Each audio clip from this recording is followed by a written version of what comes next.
Alright guys, so today I want to make a video that I have explained over and over, but I guess for people who are newer or haven't really got it yet, I want to talk a little bit about Deadzone, right? Because most people when they play any game, they immediately go towards the sensitivity.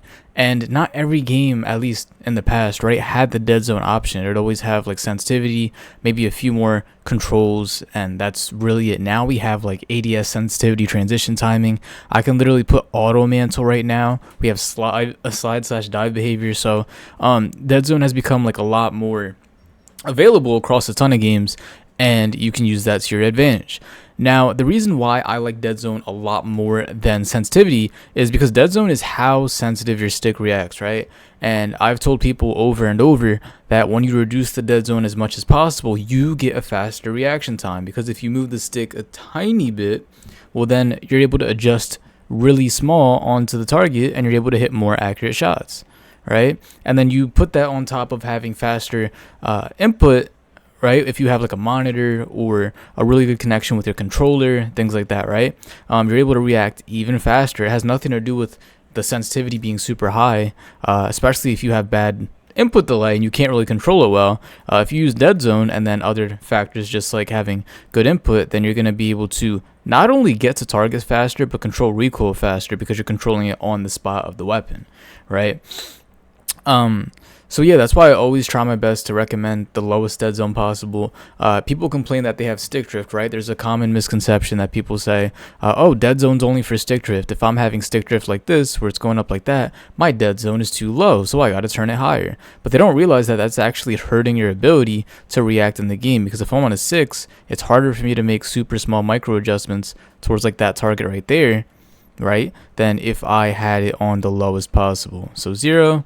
And now I'm like able to track it extremely well. Yep, boom, boom, boom.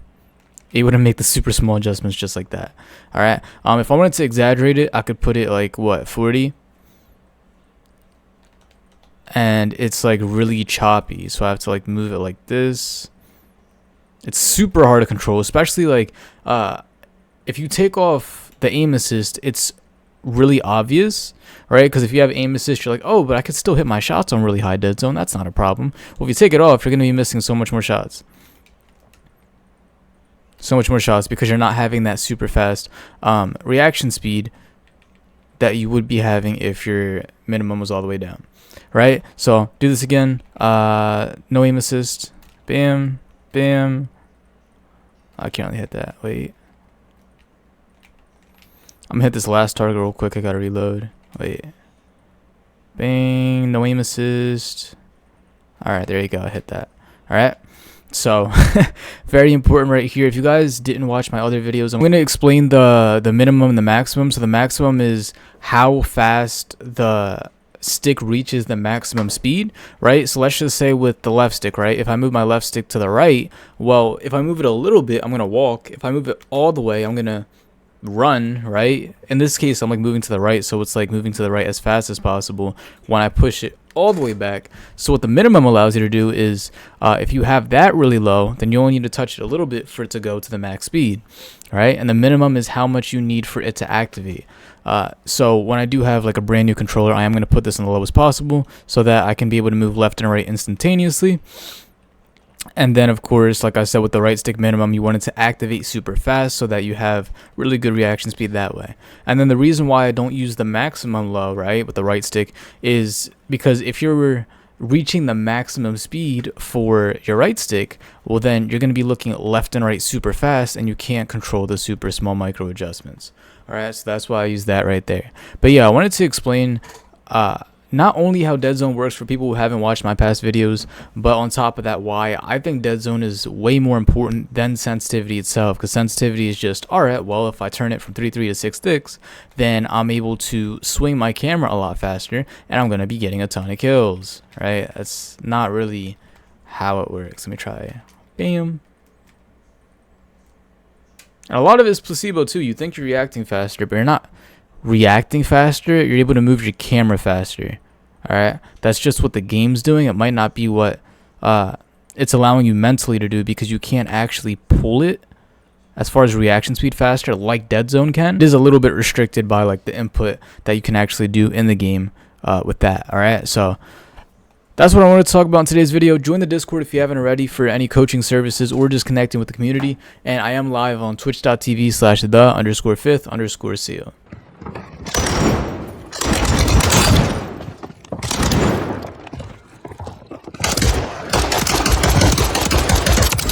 Operators from that squad. Hunt them down.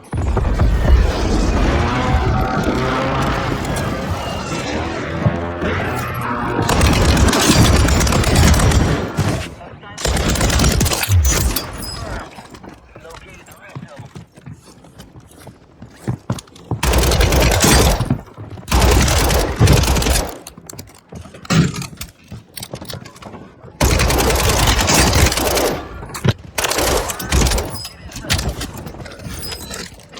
Enemy destroyed. Use your tactical time.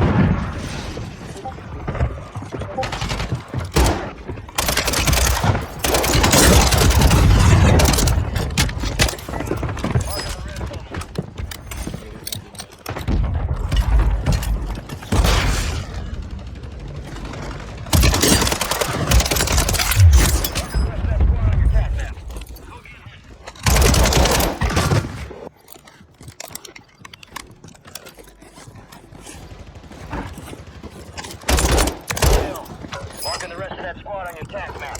Get hunted.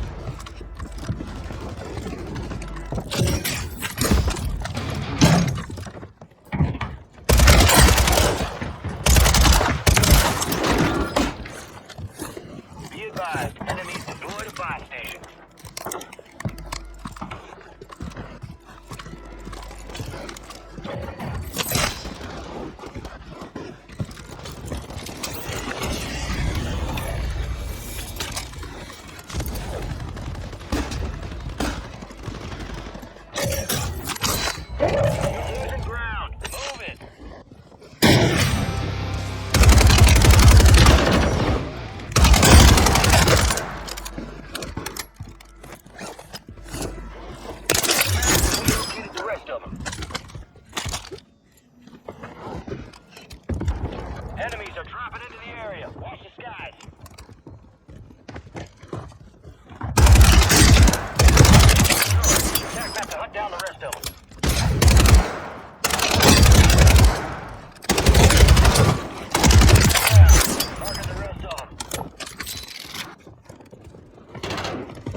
偵察してくれ。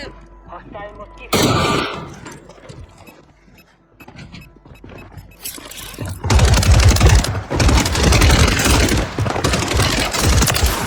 Marking the rest of that squad on your attack map.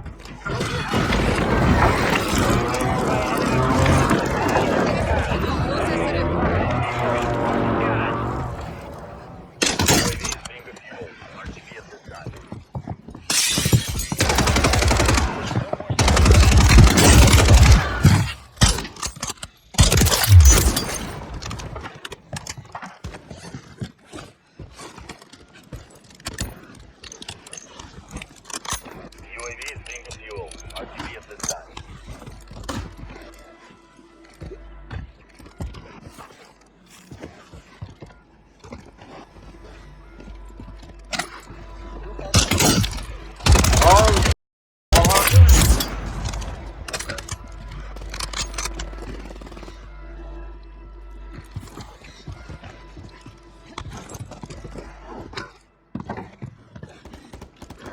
Gas is moving.